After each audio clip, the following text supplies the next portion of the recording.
Hello. आप सभी का फिर से स्वागत है यहाँ पे आज के लेक्चर्स में। Today we are discussing new chapter. 10th standard का चैप्टर है सब्जेक्ट मैथमेटिक्स यहाँ पे। And name of chapter, that is a pair of linear equation in two variables.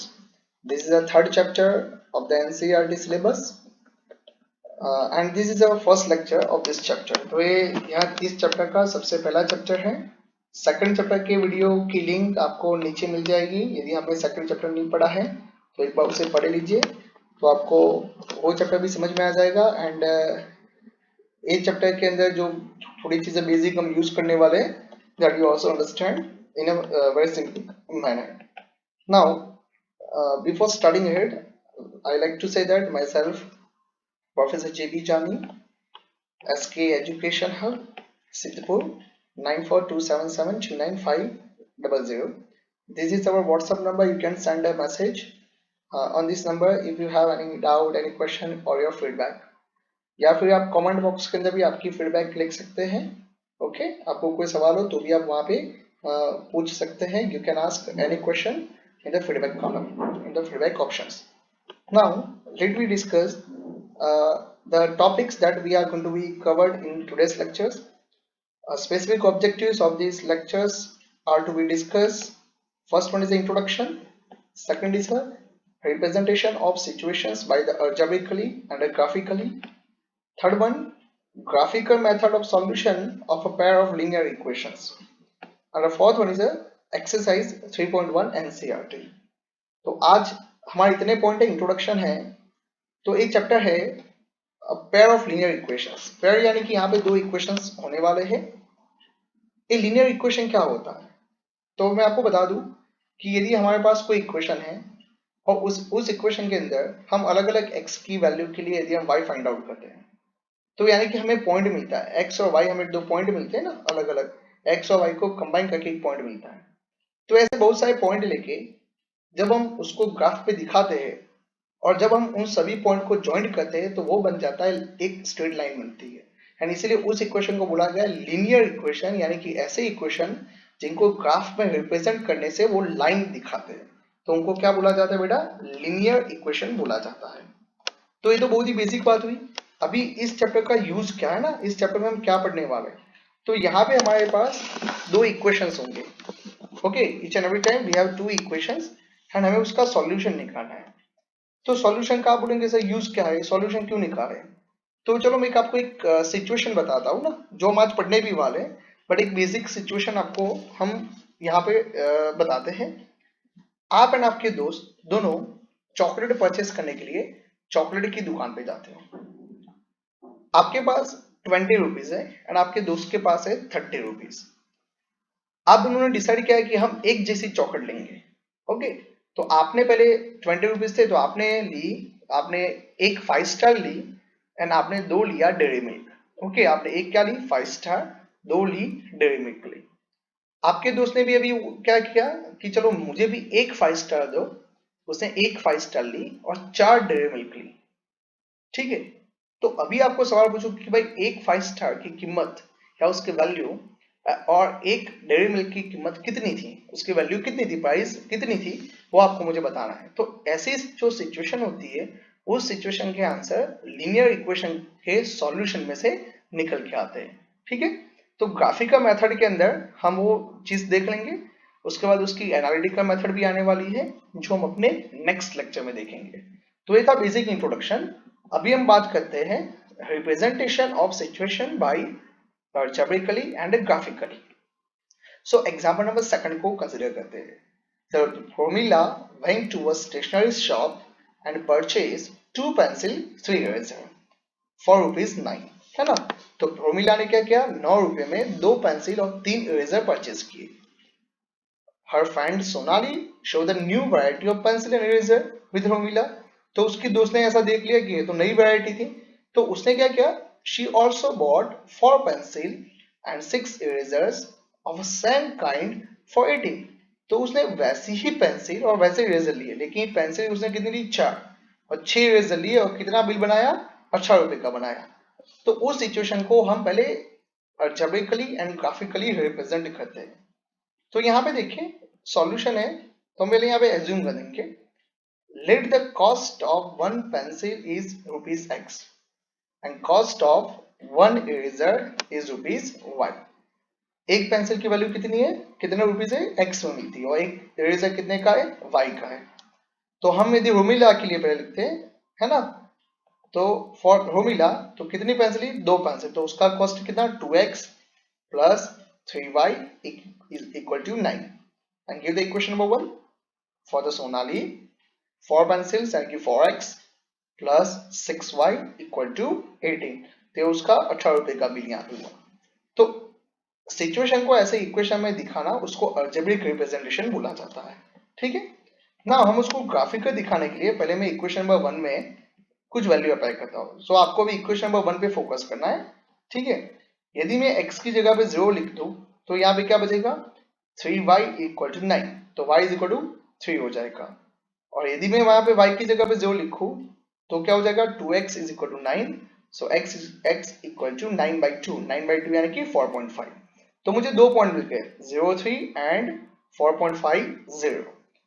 आप यहाँ पे x की वैल्यू कुछ भी ले सकते थे, तो मैंने जो लिया ना, आपको 1 2 3 4 लेना है, you can use any value and corresponding you have to find out the y. Now focus on equation number 2. Here if we say x 0 then y is 3 and यदि मैं यहाँ पे y मैंने x की जगह पे देखो यहाँ पे इस बार क्या लिया 3 लिया, तो यदि x 3 है ना तो 4 is 12, 18 minus 12 6, 6 by 6 1, तो y 1 हो गया। तो देखो मैंने यहाँ पे अलग वैल्यू ली, आप अपने हिसाब से भी कोई वैल्यू ले सकते थे। नाउ इन दोनों इक्वेशन में जो हमें पॉइंट मिले है ना, पहला पॉइंट 0.3 है 4.50, उसको ग्राफ के ऊपर दिखाते हैं। तो यहाँ पे एक बार मैं फिर से वो टेबल बना देता हूँ। इक्वेशन नंबर 1 में से हमें डेटा मिला था एंड यहाँ पे इक्वेशन नंबर 2 में से मिला था। हमने इसके ग्राफ बनाया बेटा, देखो 0.3 एंड 4.50 है ना, ये जो पॉइंटर आपको दिखाई देता है वो पॉइंट इंडिकेट करते हैं। इक्वेशन नंबर 2 में क्या था 0.3 था एंड दूसरा क्या था 3, तो देखो एक ही लाइन पे ना। तो जब इसको क्या बोलते हैं कि इसको इनफाइनाइट सॉल्यूशन बोलते हैं बेटा। सॉल्यूशन का मीनिंग होता है जब हम दो लाइन बनाते हैं, हालांकि ये तो एक ही लाइन बनी, आगे मैं आपको दिखाता हूं अभी कि दो लाइन बनेगी, दो ग्राफ की लाइन जिस पॉइंट पे इंटरसेक्ट करती है वो उसका सॉल्यूशन है। तो यहाँ पे तो ओवरलैप होगी ना, तो इसके तो इनफाइनाइट सॉल्यूशन है। सो हम यहाँ पे क्या बोल सकते हैं, here we can say system has infinite solution. ये टॉपिक एक्सरसाइज 3.2 में मैं आपको सिखाऊंगा, अभी आपको इतना समझने की जरूरत नहीं है, सिर्फ इतना याद रखिए इंटरसेक्ट होता हो तो ठीक है, नहीं होता तो कोई सॉल्यूशन नहीं है। तो ये था एग्जाम्पल नंबर 2। एक और एग्जाम्पल लेते हैं, एग्जाम्पल नंबर 3 लेते हैं। Two hills are represented by the equation x plus 2y minus 4 equal to 0 and 2x plus 4y minus 12 equal to 0. Represent this situation geometrically. तो अलजेब्रिक ये तो दिया ही हुआ है ना, इक्वेशन सीधे हमारे पास है, तो मैं इस इक्वेशन को ऐसे भी लिख सकता था, -4 को इक्वल टू के उस साइड में जाने दिया, तो x plus 2y equal to 4, equation number 1, and 2x plus 4y equal to 12, equation number 2. Now let me do a sum method from equation number 1, मैंने यहाँ पे x की जगह पे लिखा 0, तो 2y is equal to 4, तो y is equal to 2। यदि मैं y की जगह पे 0 लिख देता हूँ तो x is equal to 4 मिल जाएगा। सेम मैनर मैंने दूसरा इक्वेशन यहाँ पे लिया, फोकस किया, x की जगह पे 0 तो 4y is equal to 12, तो y is equal to 3 हो जाएगा। एंड मैं यदि y की जगह पे 0 लिखता हूँ तो 2x is equal to 12, तो x कितना 6, तो दो पॉइंट मिले 0 2 4 0, यहाँ पे दो पॉइंट 0 3 6 0। चलो इसको ग्राफ में दिखाते हैं।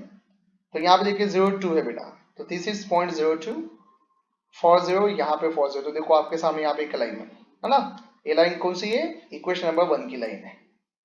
फ्रॉम इक्वेशन नंबर 2 हमारे पास पॉइंट था 0 3 था, दिस वन एंड 6 0, तो हमने इसको ज्वाइंट किया, तो सेकंड लाइन, ये दोनों लाइन एक दूसरे को कहीं पे भी टच नहीं करती है, this both the lines are parallel to the each other, तो एक कहीं पे इंटरसेक्ट नहीं करेगी ना, तो इस सिस्टम का कोई सॉल्यूशन नहीं हो सकता।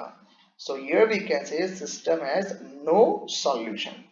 तो आई होप सो कि आपके दो एग्जांपल थे, आप समझ गए होंगे। इसके बाद हम अभी सॉल्व करते हैं एनसीईआरटी की एक्सरसाइज 3.1, ठीक है, उसमें पहला है, and this one is a very IMP question, most IMP question. Focus over here, Aftab tells his daughter, 7 years ago I was 7 times as old as you were. कि भाई 7 साल पहले ना मैं तुमसे 7 गुना बड़ा था। और क्या बताता है कि ऑल्सो 3 years फ्रॉम नाउ, कि आज से 3 साल के बाद I shall be 3 times as old as you will be, कि भाई आज से 3 साल के बाद है ना मैं तुमसे 3 गुना बड़ा हो जाऊंगा, कि तुम्हारी एज जितनी होगी उससे 3 गुना एज मेरी होगी। तो इस सिचुएशन को हमें दिखाने का है ना, बहुत इंटरेस्टिंग है। तो चलो हम यहाँ पे ऐसा बोलते हैं, let the present age of Aftab is x years। Aftab की प्रेजेंट एज कितनी है, x years है।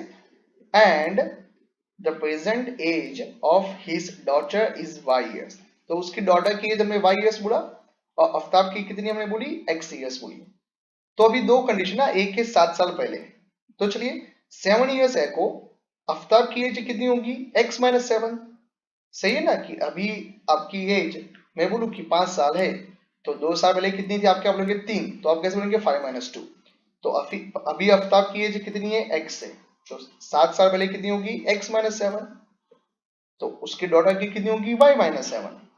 तो 7 साल पहले की हमें दोनों की एज मिल गई। अभी उसने ऐसा बोला कि 7 years ago I was 7 times as old as you were, कि आफ्ताब की एज इससे 7 गुना ज्यादा थी ना। तो हम यहाँ पे दिखाएंगे कि भाई आफ्ताब की age equal to 7 times daughter की एज। ठीक है, तो x-7 is equal to 7 bracket में y-7। Now simplify this equation, x-7 is equal to 7y-49। चलिए भाई 7y कहाँ पे है, उस साइड पे आ गया, तो x-7y is equal to -42। This is our equation number first. अभी हम देखते हैं कि आफ्टर 3 years, ओके, तो after 3 years age of Aftab x+3, अभी कितनी x है, तो 3 साल के बाद कितनी होगी, x+3 years। And age of his daughter equal to y+3 years। Make sense? Now according to the question 3 साल के बाद क्या है, 3 गुना है ना, तो x+3 is equal to 3 times y+3। Simplify this equation, x+3 is equal to 3y+9. So x minus 3y is equal to 6, and this is our equation number second. So equation 1 and 2 are the algebraic representation of the question. तो इस question का ये दोनों algebraic representation है। अभी हम इसको graphically दिखाते हैं। तो ये दोनों इक्वेशन को आपको याद रखना है, तो मैंने यहाँ पे एक बार फिर से लिख दिया है। ये हमारा पहला इक्वेशन था। इसके ऊपर से मैं यदि x की जगह पे 0 लेता हूँ तो मुझे y कितना मिलेगा, 6 मिलेगा। और जब मैंने x की जगह पे 7 लिया तो 7 वहां पे तो -49, तो 7y is equal to -49, -7y is equal to -49, तो y इज इक्वल टू 7। तो मुझे 2 पॉइंट मिल गए। सब मैंने इक्वेशन नंबर 2 क्या था, x minus 3y is equal to 6। तो मैं x की जगह पे 0 लिखूंगा तो y -2, और मैं x की जगह पे 6 लिखूंगा तो y मुझे 0 मिल जाएगा। ठीक है ना, तो इसको मैं यहाँ पे रिप्रेजेंट करता हूँ। तो देखो बेटा, पहला पॉइंट क्या था, 0-6, दिस वन। दूसरा पॉइंट क्या था, 7-7, दिस वन। तो हमने इसको ज्वाइंट किया, ये हमारा पॉइंट यहाँ पे ज्वाइंट हुआ। Same manner for equation number second, 0-2, so this one is a 0-2 and a 6-0, this one, so join this point and we can get this line। तो इस तरह से हम दोनों इक्वेशन को ग्राफ के ऊपर दिखा सकते हैं। ठीक है, तो ये हमारा क्वेश्चन नंबर फर्स्ट था। नाउ सेकंड क्वेश्चन एक्सरसाइज 3.1 का ही है। The coach of a cricket team buy 3 bats and 6 balls for rupees 3,900. Later she buys another bat and 2 more balls of the same kind for rupees 1,300. Represent these situations algebraically and geometrically। तो वो example number second जैसे देखा था ना, eraser pencil वाला, उसके जैसा ही ये हुआ। तो यहाँ पे क्या है, हम यहाँ पे बैट और बॉल की यहाँ पे बात हो रही है, तो हम यहाँ पे एज्यूम करते हैं ना कि late the cost of one bat is ₹x। Bat, एक बैट की कीमत वैल्यू कितनी है, कीमत कितनी है, x है, and cost of one ball is ₹y। So algebraic representation क्या बनेगा, 3x plus 6y is equal to 3,900। Give the equation number 1. For the second case, कितने बेड है यहाँ पे? C buys another bed and 2 more balls. तो उसने एक bed लिया, तो x plus 2y is equal to 1300. Equation number 2. From equation number 1 इस इक्वेशन के ऊपर ही फोकस करते हैं। तो टेबल में देखिए, मैं x की जगह पे यहाँ पे 300 लेता हूँ। ओके, तो y मुझे कितना मिल जाएगा? 500 मिल जाएगा। ठीक है, 300 इंटू 3 900, तो 3900 में से 900 चला जाएगा, 3000 बचेगा। तो 6y इज इक्वल टू 3000, तो y इज इक्वल टू 500। यदि मैं x की जगह पे यहाँ पे 100 लेता हूँ तो y मुझे मिलेगा 600। तो 2 पॉइंट मिले, 300, 500, 100 एंड 600। ठीक है, इक्वेशन नंबर 2 में हम देखते हैं तो हमारे पास x की जगह पे हमने 300 लिए, तो y मुझे मिल जाएगा 500। x यदि लेता हूँ 100 तो y मिल जाएगा 600। आप कोई भी पॉइंट ले सकते हो, मैं आपको फिर से बता देता हूँ, ऐसा कुछ जरूरी नहीं। यदि मैंने जो पॉइंट लिया आप वही आपको वही लेना है। ग्राफ रिप्रेजेंट करते बेटा देखिए, पहला पॉइंट क्या था? 300 500, so this one is the 300 and the 500. okay, second क्या है? 100 600, so 100 and 600. ओके, आपने इसको ज्वाइन किया। यहाँ पे दूसरा पॉइंट क्या है? वहां पे 300 500, अगेन दिस वन, एंड 100 600, वही का वही पॉइंट। तो यहाँ पे एक ही लाइन बनेगी, तो सिस्टम के पास इनफाइनाइट सॉल्यूशन है ना। ये दोनों एक ही इक्वेशन, एक ही लाइन के इक्वेशंस रिप्रेजेंट करते हैं। ठीक है बेटा, चलिए उसके बाद हम लेते हैं थर्ड नंबर का। The cost of 2 kg of apples and 1 kg of grapes on a day was found to be rupees 160. After 1 month, the cost of 4 kg of apples and the 2 kg of grapes is a 300. Represent these situations algebraically and geometrically. कि भाई Apple कितना? 2 kg, sorry हाँ, तो 2 kg apples and 1 kg grapes की value कितनी थी? 160 थी। तो यहाँ पे हम पहले एज्यूम करते हैं कि let cost of 1 kg of apple is rupees x and the cost of 1 kg of grapes is rupees y. So 2x plus y equal to 160, equation number 1, and after 1 4x plus 2y is equal to 300, equation number 2. So this is the algebraic representations. Now let me solve, or let me find out the value of x and y from the equation number 1 and 2. So 2x plus y is equal to 160. If we have the x is equal to 50 and y is equal to 60, and if we say that x equal to 60 and y is equal to 40, so here we get 2 points 50 60 and 60 40.